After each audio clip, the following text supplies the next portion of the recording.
¿Qué tal, amigos?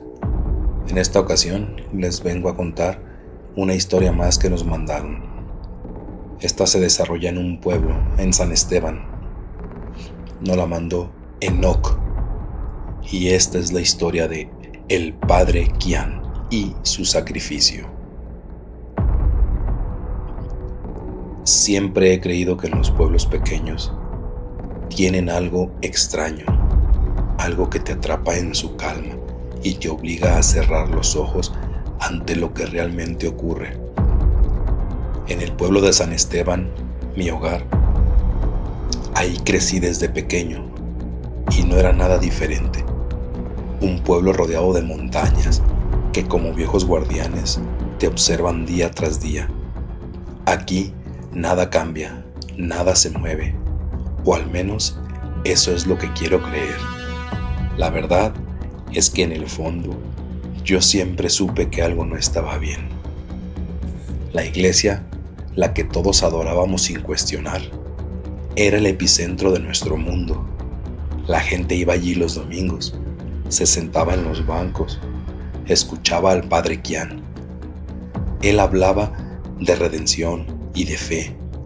Su voz era profunda, casi hipnótica, y a veces, cuando lo miraba desde mi lugar, en el fondo, podía jurar que sus ojos brillaban con algo más que un fervor religioso. Había una oscuridad en su mirada que me inquietaba, pero que nadie, ni siquiera mi madre, parecía verlo. El padre Kian había llegado al pueblo hacía más de 10 años. Nadie sabía mucho sobre su pasado, y no importaba. En un pueblo como este, la fe era más importante que las preguntas. Mi madre siempre me decía que los sacerdotes eran los guardianes de nuestras almas. Pero cuando miraba al padre Kian, me preguntaba si no habría algo más en él, algo oculto. Quizás era solo paranoia de un adolescente, o tal vez un instinto que me estaba diciendo que algo no encajaba.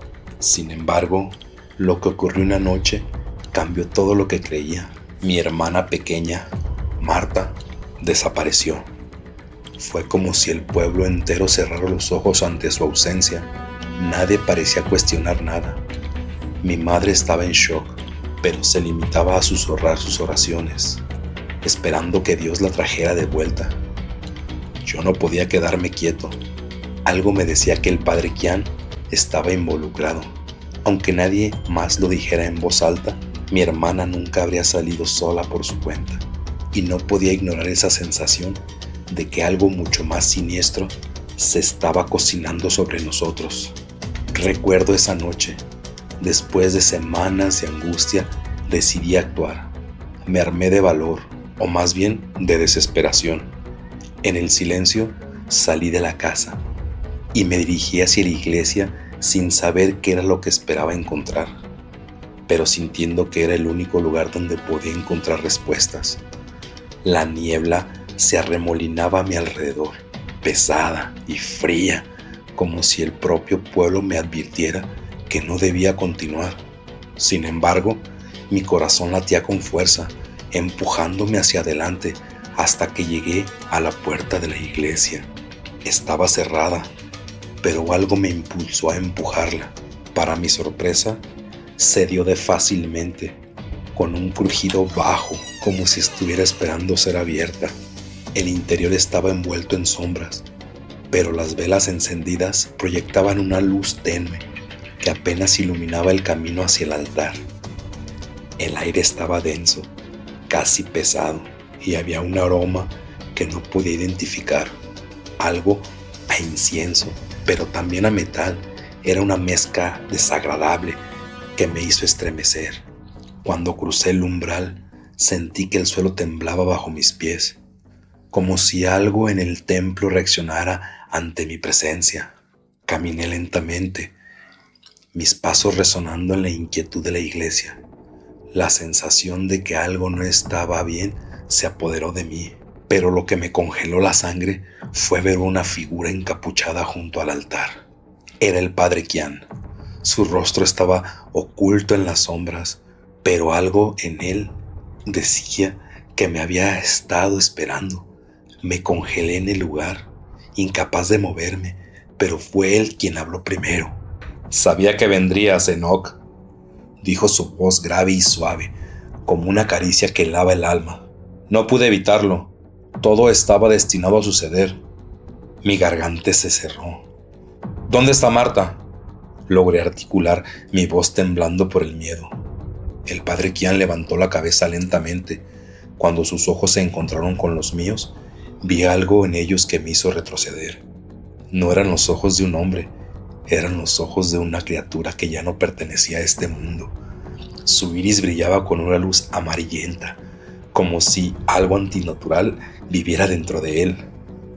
«Ella es parte de algo mucho más grande», respondió, y su tono era frío, calculador. «Cada sacrificio me acerca más a la eternidad.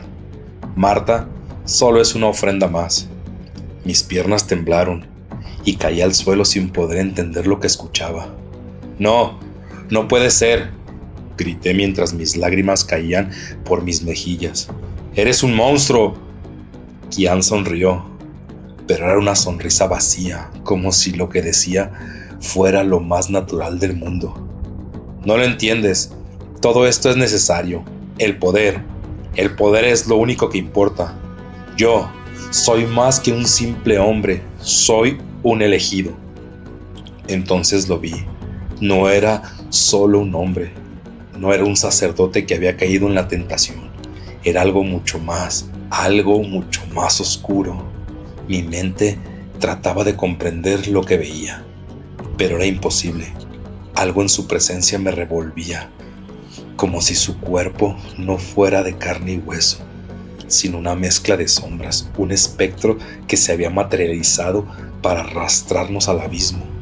En su rostro pude ver lo que realmente era, un ser de ultratumba, un ente que había cruzado más allá de la muerte. «Yo no soy el padre Kian», murmuró, sus labios curvándose en una sonrisa burlona. «Eso es solo una fachada. Yo soy el que habita en las sombras, el que devora las almas, el que ha caminado sobre la oscuridad y sobre esta tierra durante siglos, guiado por una sed insaciable de poder, buscando la forma de romper lazos que me atan a la muerte». Mis ojos se llenaron de horror. «¡Eres un demonio!». La palabra salió de mis labios como susurro, tembloroso, incapaz de comprenderlo completamente. «No soy un demonio, Enoch», respondió con calma. «Soy mucho peor. Soy el alma de un ser olvidado, un dios antiguo que cruzó los umbrales de la muerte para caminar entre los vivos. Y ahora, con tus sacrificios, con la sangre derramada, puedo reclamar el poder que me pertenece». Mi respiración se detuvo. El terror se apoderó de mí y el aire a mi alrededor parecía espesarse, como si la misma iglesia estuviera siendo absorbida por una fuerza oscura. El altar donde mi hermana yacía inmóvil comenzó a brillar con una luz antinatural. Kian extendió sus manos hacia el altar y murmuró palabras en un idioma que no entendía, pero que me helaron la sangre. Cada palabra parecía rasgar el aire a su alrededor, como si estuviera desgarrando los hilos de la realidad. «Tu hermana ya no existe», dijo mientras sus ojos resplandecían con una luz dorada. «Lo único que queda de ella es este cuerpo, esta cáscara vacía que permite alcanzar lo que nunca los mortales podrán comprender». La desesperación me cegó. «No, no te la llevarás», grité sin pensar mientras caía de rodillas. Algo dentro de mí se rompió. No podía dejar que su maldad continuara.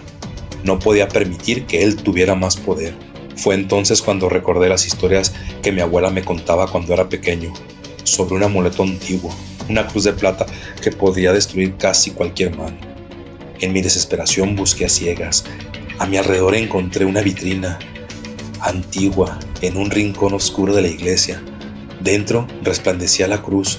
Con manos temblorosas la tomé y la levanté hacia Kian, quien dejó de sonreír al verla.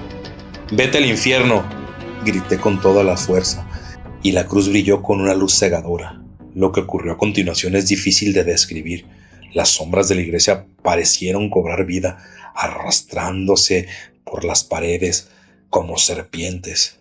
Kian lanzó un grito que no parecía humano, como si su forma misma estuviera siendo desintegrada, rota. La luz de la cruz lo devoró por completo, y con cada segundo que pasaba su figura se desvanecía más, hasta que no quedó nada, solo polvo. El suelo tembló, y la iglesia misma parecía crujir, como si su estructura fuera a colapsar.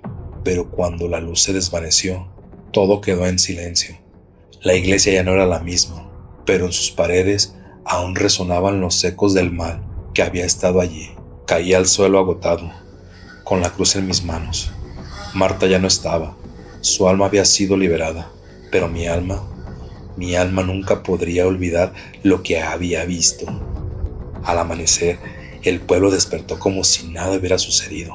Nadie sabía lo que realmente ocurrió esa noche, pero yo sí. Y mientras el sol subía en el horizonte, supe que las sombras de la iglesia no se disiparían tan fácilmente. Qian, el ser de ultratumba, había sido destruida, pero la oscuridad siempre encuentra un camino con el cual seguir. Esta es la historia del padre Qian, el ser de ultratumba que seguía aterrorizando a otros pueblos. Dicen que ahora se encuentra en Guadalajara y su maldad jamás terminará. Este es el sacrificio del padre Qian.